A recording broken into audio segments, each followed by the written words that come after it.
ఒక booth kit అనే ఒక విధవ చిల్లర విధవ అండి. నేను ఇన్ని రోజులు ఎప్పుడు కూడా అరే ఒరే వాడు అని వాడిని అనలేదు. వాడు అనడానికి కూడా వాడు అనర్హుడండి. ఇంకా పచ్చి బూతులు తిట్టించుకోవడానికి ఆ విధవ, ఆ బూత్ కిట్టు అనే విధవ వాడు అర్హుడు. రేపు జగన్మోహన్ రెడ్డి మీ భార్యలు కారు అని చెప్తే గుడ్డిగా నమ్మేసి కట్టుకున్న దాన్ని చెల్లిగా భావించి పెళ్లి సంబంధాలు చూడడానికి కూడా వెరవని వెన్నెముక లేని బ్యాచ్ వైసీపీలో తయారైంది.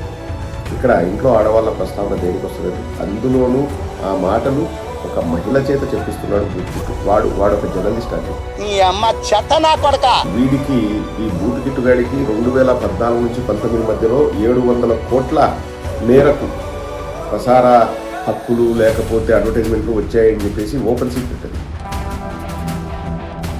జగన్మోహన్ రెడ్డి గారి పైన విమర్శనాస్త్రాలు సంధిస్తే మాకు డబ్బులు ఇస్తారు. వీడు కానీ, ఈనాడోడు కానీ, లేకపోతే టీవీ5 కానీ, ఆ మహాన్యూసోడు కానీ, వారంతా చేసేది ఒకటే పని అండి. ఇంతకాడికి వచ్చే పోయే నలుగురు దగ్గర ఒంటెలు తాగినా బెటర్ కదా. ఏం జన్మరా మీది?